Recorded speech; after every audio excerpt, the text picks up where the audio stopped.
Una ano sa question? Even now, I strive hard, I work hard. And in fact, every time kaya when ginugas na ako, kahit sa ang barangay, munisipyo, I always join because I need to. This is actually my bread and butter and the reason why I finished my college. Genuinely, I can say that I came from a very poor family. But what bothers me most at this very moment of time is actually the sickness, which is the disease, the cancer of my mother. She was diagnosed, as I said a while ago, with a cancer. That is actually a fact. According to the 8 doctors, she has only 5 years. And now I'm questioning God, why? No, not in a bad way. But my mom always goes to church every Sunday. And I'm also a good person. My family is also good. But I know that there are reasons why God gave me this challenge. So in fact, even though I win a lot of crowns, I become successful in my gown shop. There's one thing that really bothers me, and that is actually every time, every day, I'm thinking that it is a clock that will end up my mother's life. So if I could only give up my crowns, my success, to give chance for my mother to live a lot and live more time, so that I can spend and I can prove and I can give all my love to her. And so that's why I would like to end up my answer inspiring everyone to continue respecting and loving your parents. Because if you were in my shoes, even though I'm happy, I'm in a party, there's only one thing bothers me, and that is actually the sickness of my mother. And I'm praying to God that if there's a miracle, give it to my mom, because I can give up everything for her. And that's why I would like to say to everyone, especially to the young ones, mahalin, bigyan oras ang ating mga ina, because they are the reason why we are all here. Dahil kailan pa kayo gagalaw kung wala na sila. So, my very short message is, love your parents, because without them, you are nothing in this world. Thank you very much. Thank you so much, candidate number 2.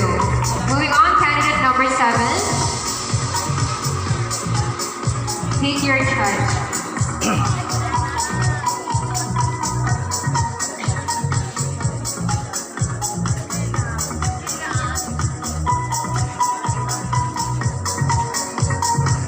For candidate 7, your judge is number 3, Mr. Michael Joe. Good evening again. Good evening. I was crowned as Miss Blooming A 2010 here at Barangay Balasbas, Manito, Albay. So I wanted to ask the same question that was asked to me. In love, which functions most? Heart or brain? Again, in love, which functions most? Heart or brain? Okay, before I answer the question, I would be honest with you.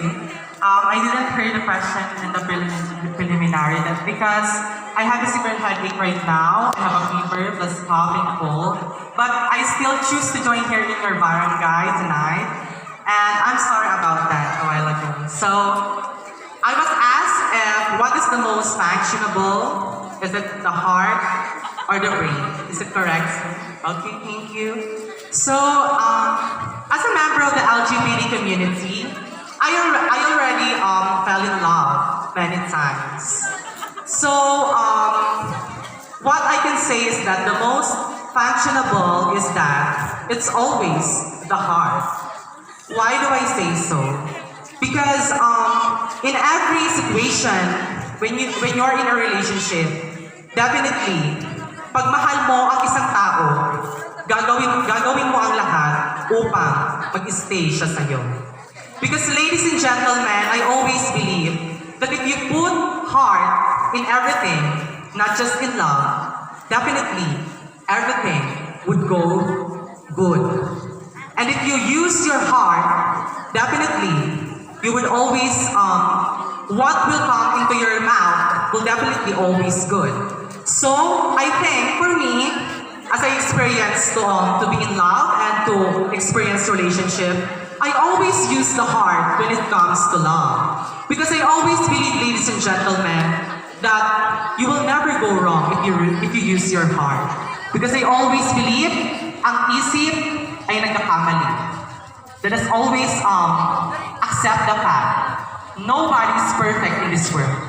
But if you definitely use your heart, definitely, everything would go straight and everything would go good. Because I always believe, ladies and gentlemen, lagi po nating makakatandaan na kung hindi mo po susubukang ipaglaban or kung hindi mo po susubukang maging matapang na ipaglaban ang para sa iyo, definitely, you will never ever be strong. So, before I leave this stage, I want to leave a message that always use your heart, because I always believe that heart would always be the most functionable thing in this world. No matter what situation you have, whether love or something that is something bad, always use your heart, because heart would always lead you to goodness. Thank you. Thank you so much. Moving on to the next candidate number 3. Please pick your judge.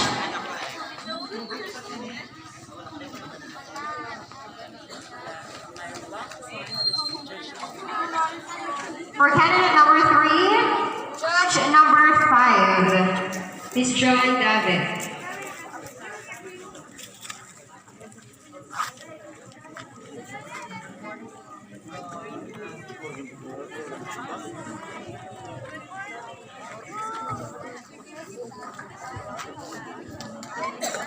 Good evening, candidate number 3. Good evening. This is your question. What is the most significant change you've seen in the world in the last 10 years? I repeat. What is the most significant change you've seen in the world in the last 10 years?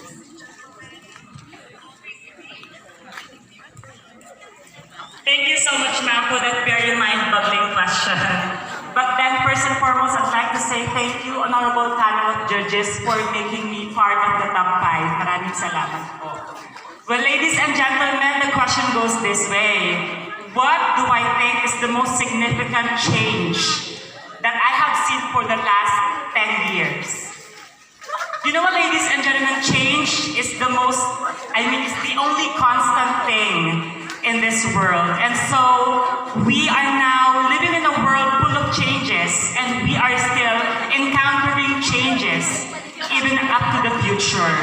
But then for the past 10 years, I believe that the most significant change that we all have seen is, of course, the transition and the development of our technology, wherein we all think that everything is on the tip of our fingertips, that everything is in our hand, that we all have the power because of the social media and all the advanced technologies that we have at this very moment of time. But then I still believe that we should all be responsible in everything that we do, and should all take responsibility in everything that we are actually about to do. And so, at this very moment of time, since I am holding this microphone, let me encourage everyone to always think before you speak.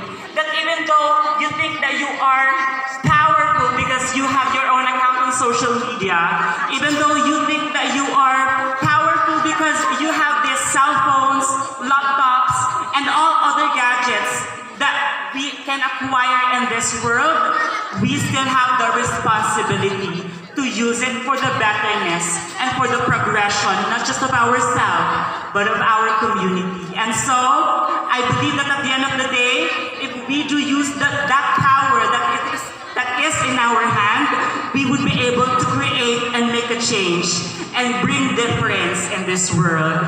So let me end this answer by saying that you, as a person, should always be accountable in everything that you do. Thank you so much. Thank you so much, candidate number 3. Next candidate number 6. Pick your judge.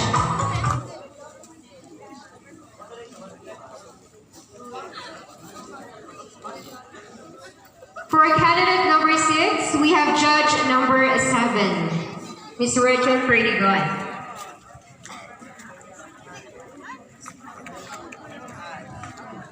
Okay, candidate number 6. Good evening again. Good evening. Here's your question.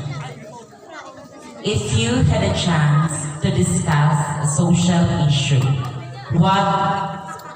if you had a chance to discuss social issues with world leaders, what social issues would it be and why? I repeat.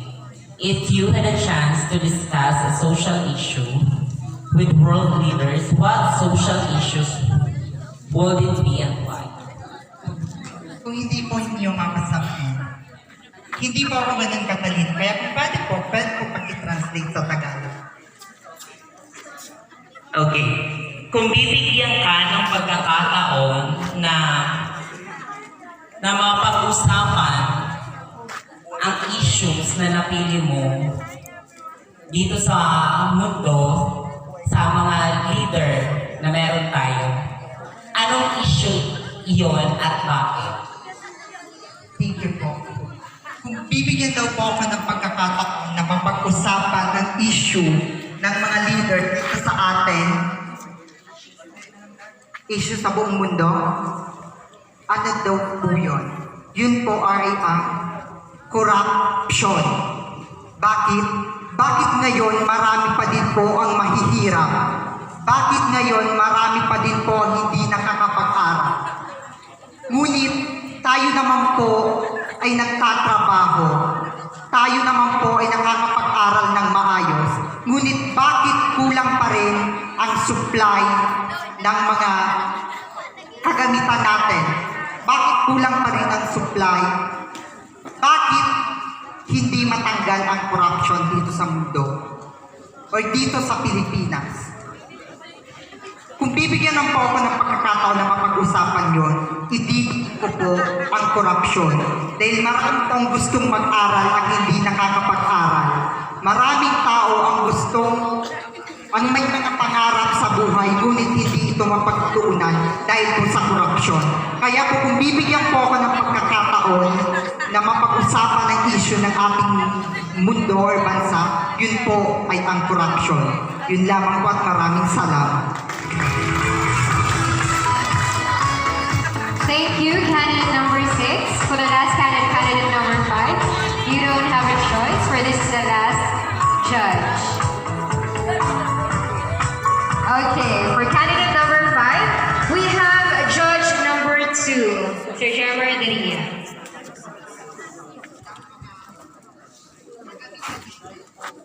Okay, candidate number 5.